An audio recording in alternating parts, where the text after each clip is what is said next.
Kami dari kelompok 3 akan mempresentasikan hasil kerja kami, yaitu model-model perencanaan pembelajaran menurut Van Gelder. Dan nama-nama kelompok yang pertama yang Timui yaitu saya sendiri, yang kedua Sili Sisili, ketiga Bercimbu 5, keempat Wardiana Kore. Kita langsung masuk dalam materi, pemaparan materi yang pertama. Saya persilakan kepada Kak Wardi. Oke, baik, saya akan membacakannya. Apa itu perencanaan pembelajaran?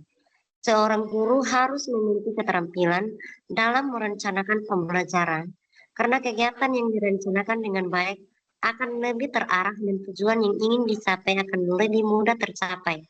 Sebelum mengajar, seorang guru sebaiknya menyusun terlebih dahulu program pembelajaran serta persiapan yang akan diberikan. Dalam konteks ini, perencanaan pembelajaran mencakup serangkai kegiatan untuk menetapkan tujuan oleh lembaga menyelenggarakan.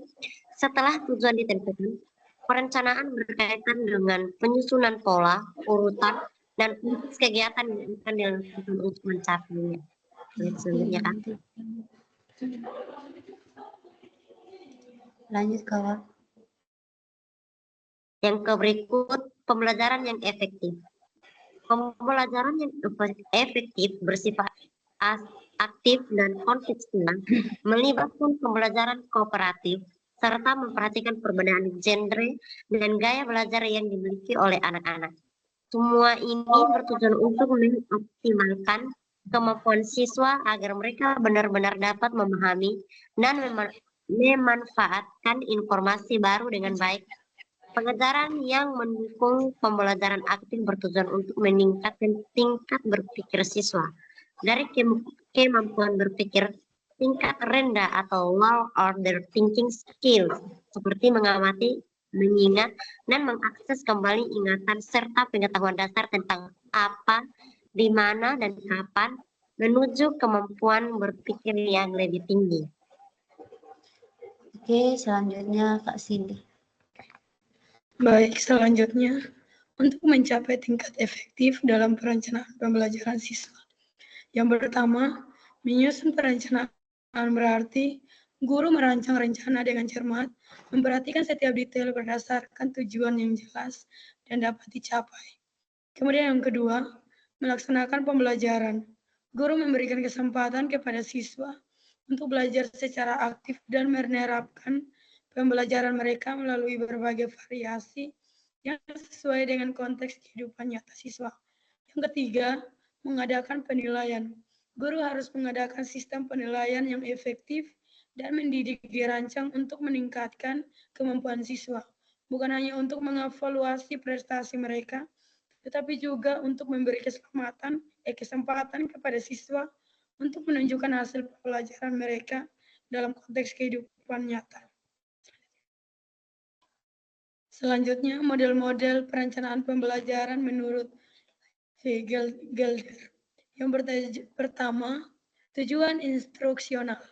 Berarti langkah pertama yang harus dirumuskan dalam suatu pembelajaran. Tujuan ini menggambarkan harapan yang ingin dicapai oleh siswa setelah mempelajari materi. Yang kedua, analisis situasi kelas. Analisis terhadap situasi ini sangat penting agar tidak terjadi kerugian. Kerugian sering terjadi apabila guru atau perencana pembelajaran keliru dalam menilai situasi kelas. Yang ketiga, ketika guru dan siswa. Suatu sistem yang terbentuk dalam kegiatan interaksi yang saling mempengaruhi. Yang keempat, materi pembelajaran instruksional. Materi pembelajaran. Memenuhi kebutuhan yang ditetapkan oleh tujuan instruksional. Yang kelima, alat pembelajaran. Pemilihan alat pembelajaran bertujuan untuk memperjelas materi yang disampaikan. Jika materi yang disajikan mudah dipahami oleh siswa, maka peluang mereka untuk mencapai tujuan pembelajaran akan lebih besar. Yang terakhir, evaluasi dan revisi. Melakukan evaluasi terhadap siswa. Evaluasi ini bertujuan untuk mengukur sejauh mana pengetahuan siswa tentang materi yang telah diajarkan. Hasil evaluasi ini memberikan gambaran tentang pencapaian siswa. Selanjutnya. Tanya Kak Bercimbu. Baik, selanjutnya yaitu makna dan fungsi evaluasi pembelajaran. Yang pertama, untuk mengukur kemajuan dan perkembangan peserta didik setelah melakukan kegiatan belajar mengajar selama jangka waktu tertentu. Yang kedua, untuk mengukur sampai di mana keberhasilan sistem pembelajaran yang digunakan. Yang ketiga, sebagai bahan pertimbangan dalam rangka melakukan perbaikan proses belajar mengajar. Tujuan pencapaian pembelajaran yang pertama, kecerdasan intelektual untuk meningkatkan kapasitas seseorang dalam memahami informasi, membuat keputusan yang tepat, dan beradaptasi dengan lingkungan yang berubah. Yang kedua, kecerdasan emosional untuk membantu individu memahami, mengelola, dan mengatur emosi diri sendiri, serta membina hubungan yang sehat dengan orang lain. Yang ketiga, kecerdasan spiritual untuk membantu individu menemukan makna dan tujuan hidup, serta mengembangkan kesadaran diri yang lebih dalam mengenai nilai-nilai dan prinsip yang lebih tinggi.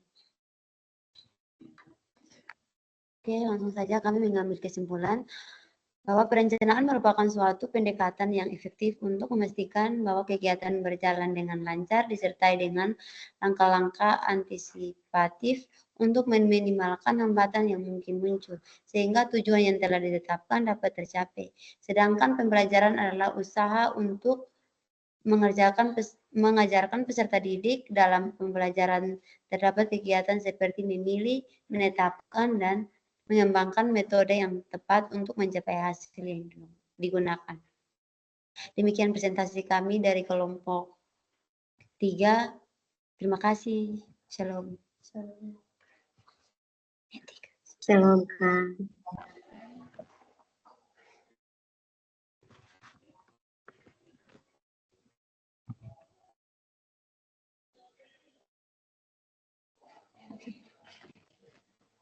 Dah, shalom.